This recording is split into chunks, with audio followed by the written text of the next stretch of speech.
his first visit to Poland and then to Eretz Israel. These are his words. There I stood on a little hill in the Auschwitz death camp, surrounded by blocks and barracks where inmates lived, suffered, died, under the black smokestacks of the ovens, encircled by the stark whiteness of snow and ash and bone. The Polish guide explained, the grass of these plains grows abundantly in summer and spring, bluegrass, fed by the fertilizer under the soil. Come back after the winter and see how lovely it is. There I stood, praying the ashes could somehow cohere, recalling the question posed by Ezekiel in the valley. Can these bones live? And there came a noise, a shaking, and the bones came together, bone to his bone, the sinews and the flesh upon them, and the skin covered them above. And the breath came into them, and they lived, and stood up upon their feet, an exceeding great army.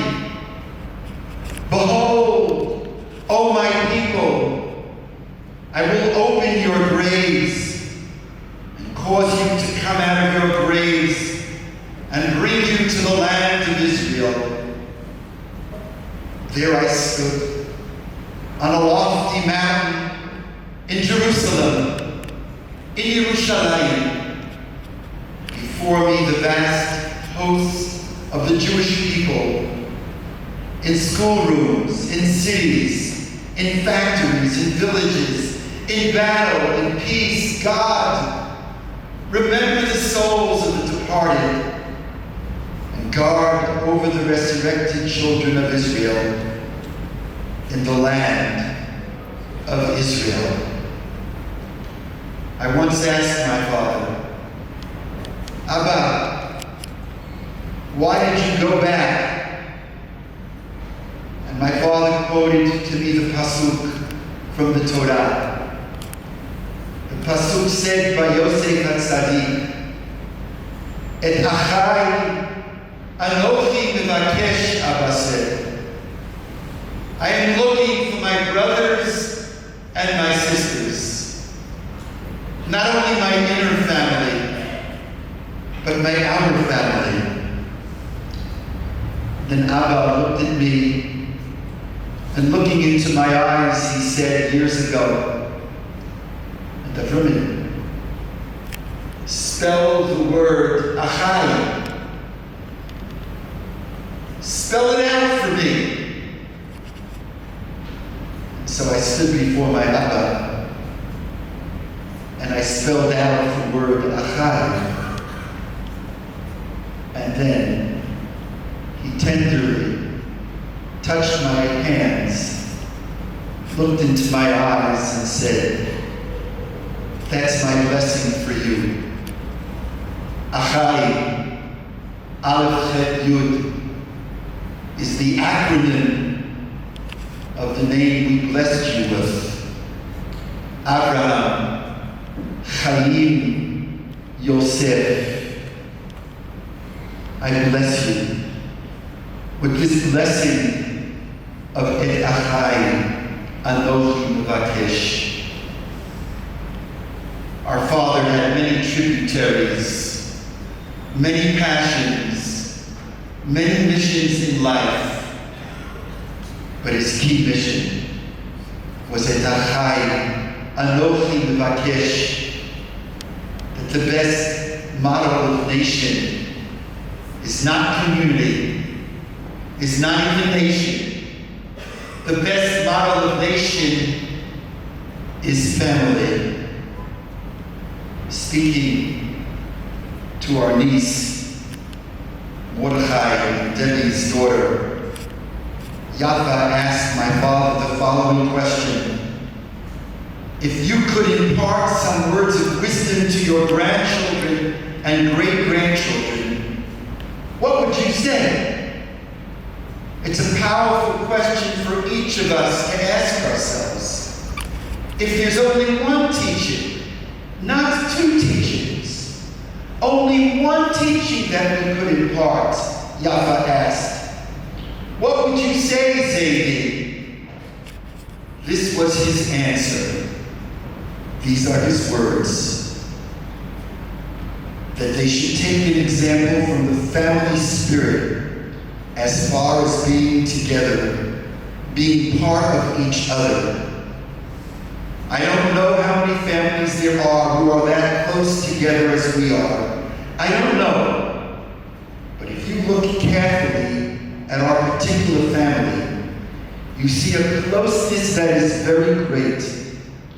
And if they can grow up and continue in that spirit, it would be the most wonderful thing. I'm not talking here about being more religious or less religious. I'm not talking about that. But as far as being together, one for all and all for one, that's really the most important thing in terms of family. Et achai anochi kadosh. For my father, who was so proud of being Orthodox, so proud of his religious observance, for him to utter these words, I'm not talking about here about being more religious or less religious, but I'm talking about something deeper, something more profound, one for all and all for one.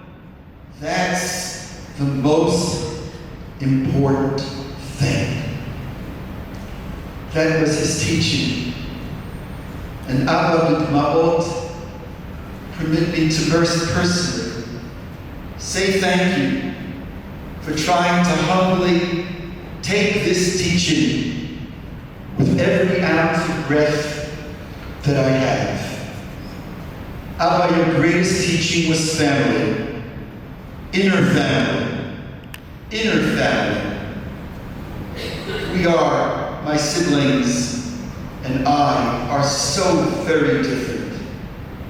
My sister Tova, who really is the leader of our family, is considered in the writing world one of the greatest novelists of modern times. I'm not sure she shared with my father even the title of her last book, called 100 Philistine Foreskins. But Abba loved Tova to the end of the world. And how Tova loved Abba. And then Mordechai, educator par excellence, touching the souls, not of hundreds, but of thousands. How you and Abba loved each other. And Sari, my spiritual mentor. I always say about Sari is a child of the 60s, and the 60s may have left us, but Sari is still not left the 60s. And when our granddaughter Ariella, who was going to Nishmat, was asked, together with her friends, to walk the streets of Yerushalayim and take the photograph of the most interesting couple, one of Ariella's friends came back and said, "Look at this interesting twosome." And from the back was a picture of an older man walking with his walker, arm in arm, with a beautiful woman with her dreadlocks. And Ariella said, "That couple, that's my Zadie and my aunt, great aunt, how they loved each other. And Davi, you taught Abba so much, and Abba taught you so much. Davi is one of the great organizational psychologists in Canada today, whose books and works and lectures are studied literally by tens of thousands. You developed a beautiful, beautiful relationship with Abba. We're so different.